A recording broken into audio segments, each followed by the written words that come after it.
Last year we celebrated the 50th anniversary of the March on Washington for jobs and freedom, an emphasis on for jobs and freedom, because we still haven't gotten quite there yet, the jobs and freedom part.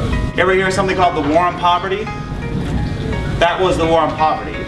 And when President Lyndon Johnson passed the 64 Economic Opportunity Act, he thought we were going to end poverty by 1976. This conversation today is about figuring out how we get access to those resources, how we take access to those resources, how we figure out how to redistribute those resources in a way that allows folks to, again, to thrive as humans, as people, as parents, as students, as kids. It's just excellent. I mean, it's just a terrific opportunity to be down here in Florida, feel the energy in the room, hear how incredibly similar the frustrations and aspirations of folks here in Florida are to what's going on around the country. That group created that $15 minimum wage campaign in Seattle, where it's a super minimum wage, where it actually is the kind of wage that can get you out of poverty.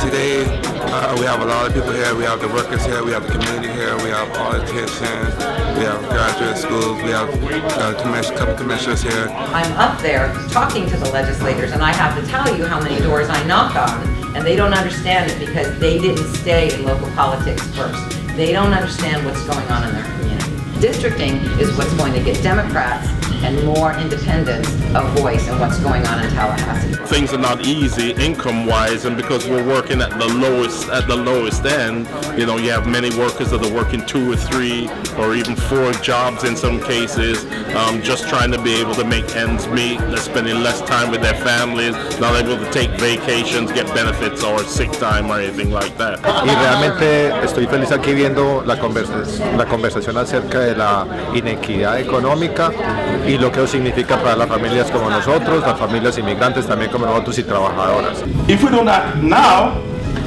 we go out the job. Imagine now, we have $4.91 an hour. He didn't do nothing for us, and lost the job. It'd be worse. And that's the reason why I ask everybody to support us. We can raise wages for contractors and other folks who are getting public money from cities and counties, but we can't do it for everyone unless we change state law and say that the state should actually give local cities the authority to raise the some minimum wage. Otherwise, that's a fight on a state level, and certainly one that's going to be part of the governor's race this fall. Young children nowadays don't even know what a union is.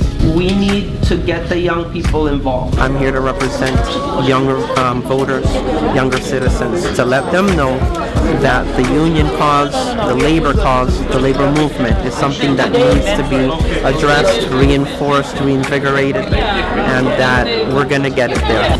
Think about it. What else can we do to get people to pay attention to workers, to immigrants, to children, to the elderly? What else can we do? Let's start thinking beyond that. I think it's time.